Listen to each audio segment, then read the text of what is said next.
Spectateurs, chers fidèles de letemps-actu.com, bonsoir et merci de rester fidèles. Bienvenue dans votre émission et nous recevons pour ce nouveau numéro évidemment comme invité de la rédaction l'ancien sélectionneur du Sénégal en la personne de M. Abdoulaye Sarr. Et M. Sarr, bonsoir et merci d'avoir accepté notre invitation. Bonsoir. Et voilà, vous avez donc été sélectionné de cette équipe nationale du Sénégal. Et aujourd'hui, effectivement, le Sénégal qui affronte l'équipe du Cameroun pour les quarts de finale de la Coupe d'Afrique des Nations 2017 au Gabon. Et le Sénégal va jouer justement contre le Cameroun. Cameroun qui, en tout cas, qui est une équipe que vous connaissez assez bien. Et est-ce que d'abord, vous pouvez donc nous dire un peu combien, vous avez vécu combien de Sénégal-Cameroun exactement? Oui, exactement. J'ai vécu, il n'y a pas besoin de présenter le Cameroun. Qui a été 4 fois champion d'Afrique. Donc je pense qu'on est en face d'un grand pays de football que le Sénégal connaît quand même. Mais il faut dire que comparaison n'est pas raison. Bon, les temps ont changé, les hommes aussi ont changé. Et le statut de fer. Aujourd'hui, le Sénégal qui affronte le Cameroun est premier pays africain au classement FIFA. Donc je pense que c'est un autre statut pour nous. On vient de terminer avec brio la phase de poule, je veux dire le mini-championnat, avec 2 victoires nues. Je crois que c'est assez éloquent. Le Cameroun a fait aussi respecter, en tout cas, son rang, en se qualifiant, même s'il sort 2e de la poule A. Mais en regardant le Cameroun jouer, je crois que nous allons vers une confrontation avec des styles assez différents. On vient de terminer avec brio la phase de poule, je veux dire le mini-championnat, avec 2 victoires nues. Je crois que c'est assez éloquent. Le Cameroun a fait aussi respecter, en tout cas, son rang, en se qualifiant, même s'il sort 2e de la poule A. Mais en regardant le Cameroun jouer, je crois que nous allons vers une confrontation avec des styles assez différents. Avec un pays qui va jouer très rapidement dans la profondeur, dans la verticalité. Et un pays qui va alterner. Donc, ce jeu d'attaque rapide allié quelquefois à un jeu de conservation par des attaques placées. 2 styles. Mais sur un autre facteur, je veux dire le défi physique.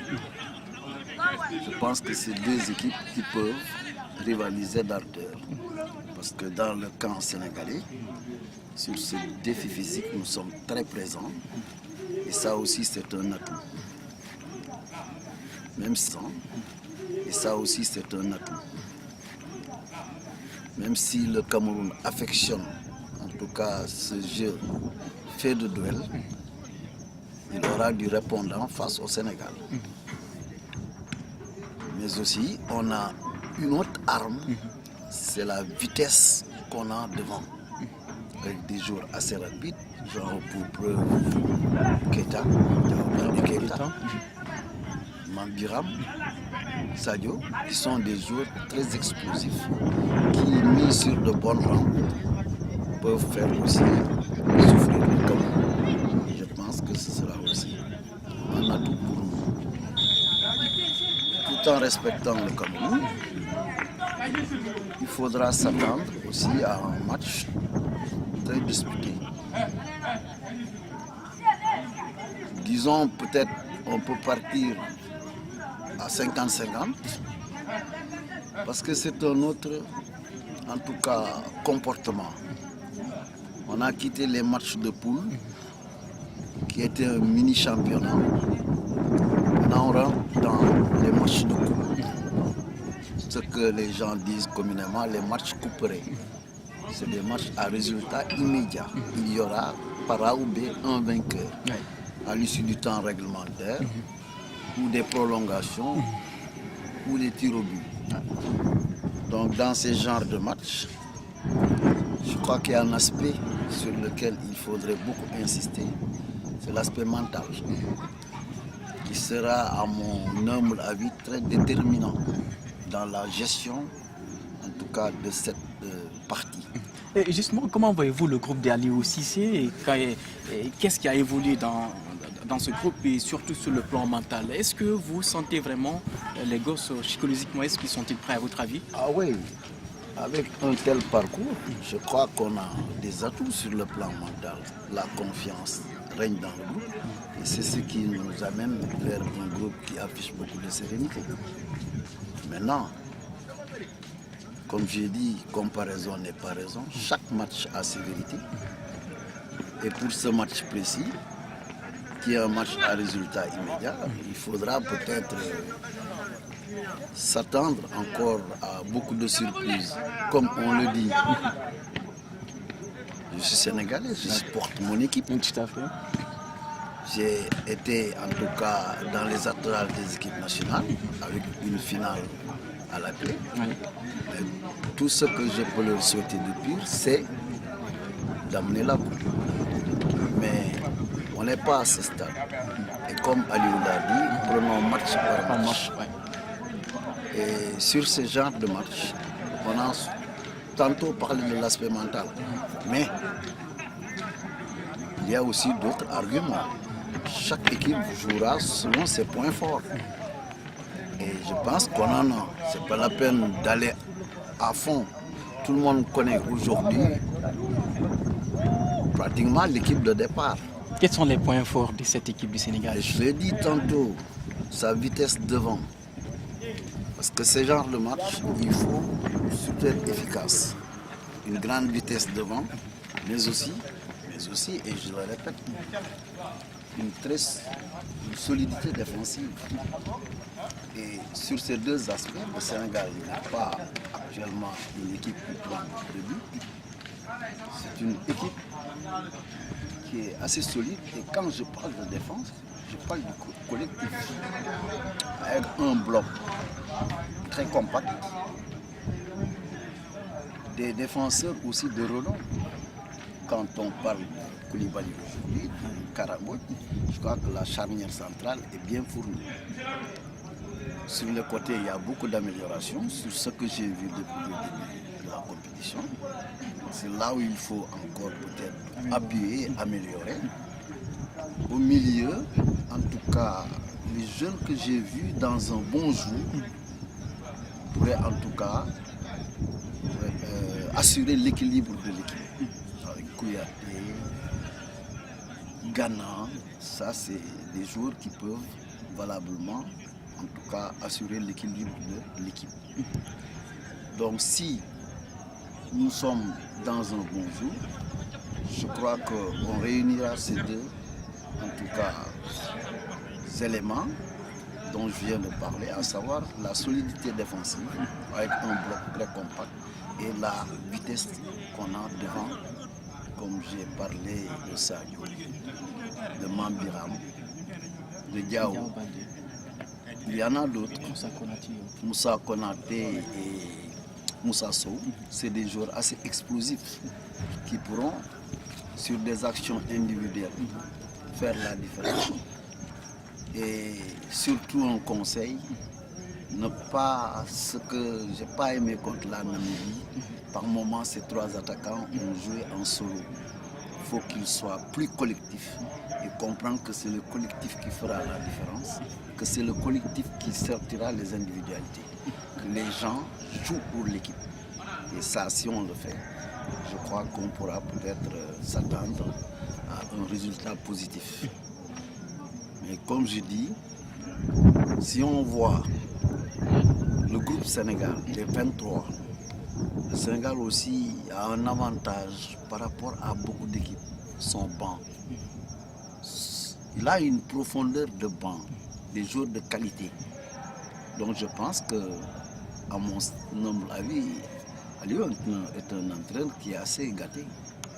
Mais aussi, c'est par son travail qu'il a su chercher tous ces joueurs pour les mettre ensemble et en faire un groupe assez performant. Donc ça aussi, c'est des atouts.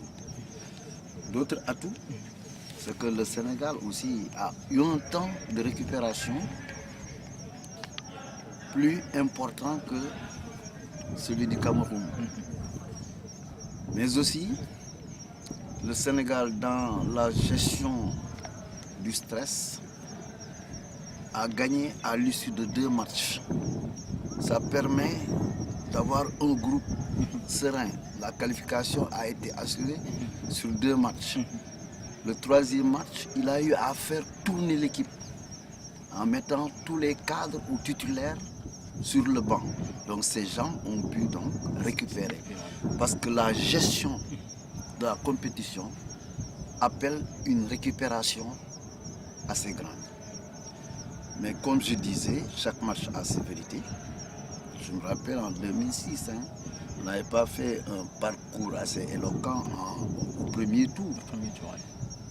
Mais au 2e tour, en quart de finale, on a eu un pays qui avait fait un parcours très éloquent, très élogieux, le meilleur avec 3 matchs, 3 victoires, la Guinée.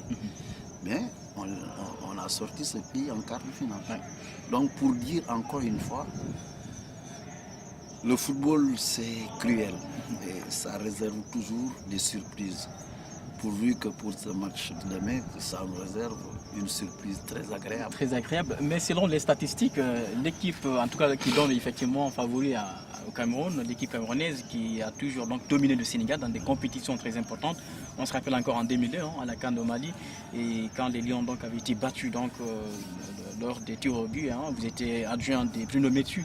Racontez-nous comment avez-vous vécu cette défaite donc, de l'équipe du Sénégal? Vous savez, la vie va avec la réussite. Mais en 2002, je crois que sur ce match, si je ne dis pas on était largement supérieur, je veux dire que sur ce match, on était d'un cran au-dessus du Cameroun, même sur le plan psychologique. Parce que le Cameroun nous craignait. Peut-être on a fait preuve de manque d'efficacité sur certaines actions de jeu ou sur certaines situations de jeu. Mais jusqu'à la fin, on a souvent eu la balle de la victoire, mais malheureusement, on n'a pas cadré.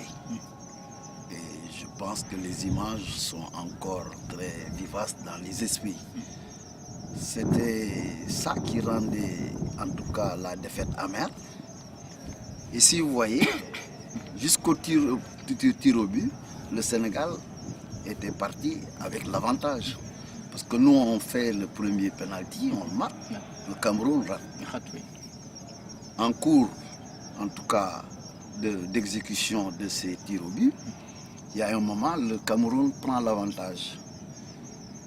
Et justement, le hasard n'existant pas, Aliou, qui devait tirer le dernier penalty, qui doit nous ramener à égalité avec eux, manque. Et c'est ce dernier qui, aujourd'hui, à l'équipe nationale. Devant cette même formation des Donc je pense que Aliou aussi a un avantage d'avoir ce vécu en tant que joueur, et je pense qu'il saura en tout cas trouver les mots et la parade pour vraiment passer devant le Cameroun, même si le Cameroun par le passé nous a joué des tours. Je me rappelle, il n'y a pas que 2002, ici en 92, quand on a organisé la Coupe d'Afrique, c'est le Cameroun qui sort le Sénégal en quart de finale. Donc Sénégal-Cameroun, c'est toujours une longue histoire. Mais les temps ont un peu changé, les joueurs ont changé. Donc il y a une évolution qui fait qu'aujourd'hui, le Sénégal peut, en tout cas, réussir tout ce que le peuple attend. Mais comme on dit, faisons avec les incertitudes de match. Un match n'est jamais joué d'avance.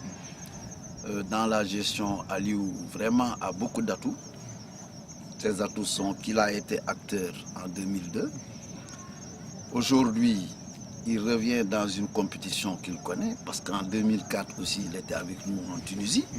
Donc je pense que tout ça, c'est aussi des atouts sur lesquels il faut miser. Est-ce qu'il doit agir avec un esprit revanchard, effectivement? Non, pas revanchard. Chaque situation, il faut savoir l'interpréter et trouver, comme on dit, soit dans le discours les mots justes, soit dans les actes à poser, les meilleures décisions.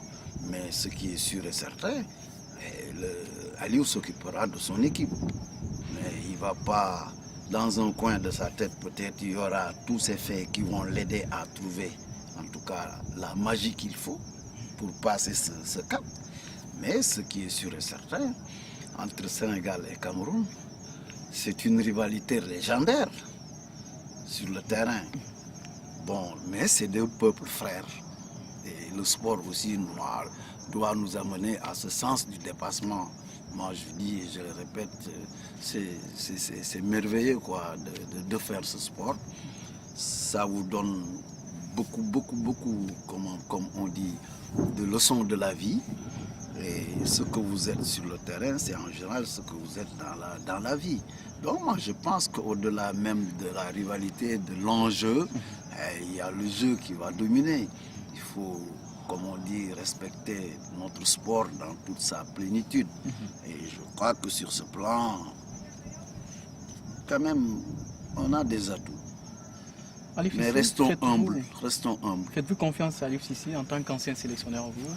Sa gestion, depuis qu'il a été nommé à la tête de cette équipe? Ça ne me surprend pas. Ce n'était pas pour rien qu'on en avait fait notre capitaine. Qui était un capitaine, c'est le relais naturel de l'entraîneur sur le terrain. Et Aliou était un leader surtout tactique, moral. C'est là où je l'attendais. Peut-être qu'on avait d'autres leaders, mais sur le plan technique, par exemple, comme Diouf, comme Fadiga. Et quand tu prends les choses sur le plan tactique, Aliou savait s'approprier les idées de l'entraîneur et savait booster son groupe pour aller de l'avant. Donc c'est un gagneur. Et ce mental, je le vois chez les jeunes qu'il a. Donc, pourtant, parfois, ces choix sont contestés souvent. Oui, mais vous savez, contester les choix, on fait du haut niveau. À la fin du match, la première question à poser, c'est qui a gagné. Tout à fait. C'est dans la dynamique de victoire qu'on arrive à forger, à améliorer le jeu, tout ce que vous voulez. La preuve, même s'il y a toujours des choses à refaire dans un match, il ne sera jamais parfait. Le Sénégal s'est beaucoup amélioré dans cette CAN, dans le jeu. Mais il faudrait compter avec le temps, quoi. C'est dans le temps. Et laisser le sélectionneur terminer son projet, qui est le projet de la fédération sur le plan football et en ce qui concerne cette équipe. Apparemment, son mandat même a été reconduit jusqu'en 2019, son contrat avec la fédération jusqu'en 2019. C'est ça. Ça, c'est selon les résultats. Hein? Oui, mais un sélectionneur, on lui demande, il a une obligation de résultat. On lui fixe des objectifs avec des obligations de résultat. C'est ça le propre du sélectionneur. Donc, il est appelé à partir sur un coup de dé. On voit des sélectionneurs qui vont quitter leur équipe après la CAN, qui ont déjà même quitté. Mais c'est comme ça. Une sélection nationale, comme on dit, l'équipe nationale, c'est un symbole. C'est l'affaire de milliers de personnes. C'est une nation. Donc, je pense que sur ce plan, il faut comprendre aussi les décideurs. Chaque fois après une CAN, il y aura toujours beaucoup de débats sur les résultats de l'équipe nationale de chaque pays. Et je crois que sur ce plan, moi je lui fais confiance, je le connais personnellement, je le supporte. Et comme j'ai dit tantôt, le pire que je peux vraiment lui souhaiter, c'est qu'il nous ramène cette coupe tant attendue. Vous le pensez, vous le croyez personnellement? Non, moi j'y crois. J'ai toujours cru. Mais j'y crois tellement. Mais je n'y vais pas les yeux fermés. Je dis que le football nous réserve toujours des incertitudes. Et cette part d'incertitude, il faut qu'on l'intègre dans notre rêve, dans notre vouloir, dans nos souhaits. Qu'on l'accepte aussi. Il faut qu'on l'accepte. Et il y aura toujours un vainqueur. C'est pourquoi j'ai dit, au-delà de l'enjeu, nous sommes tous des frères, nous sommes tous des Africains. Il faut aussi voir la beauté de ce sport et amener les gens à l'aimer davantage. C'est pas sur un résultat défavorable que les gens vont tout remettre en question. Donc, cette continuité-là, je crois que doit guider le Sénégal. Et j'en profiterai pour vraiment remettre des conseils, quoi. Parce que souvent, ce qu'on a vécu, qui est vrai ici, c'est après toujours une canne, il y a toujours des chamboulements. Alors, il n'y a pas de continuité. Il faut qu'à un certain moment, qu'on arrête, que les gens fassent des évaluations objectives et de permettre au projet d'aller à son terme, au lieu de recommencer toujours. Donc, laisser Aliou continuer sa mission, ce serait formidable, quel que soit le résultat.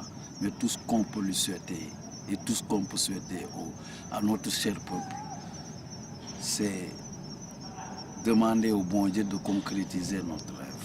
Parce que quand même le Sénégal le mérite. On a toujours présenté de bonnes équipes. Voilà, c'est justement le mot de la fin.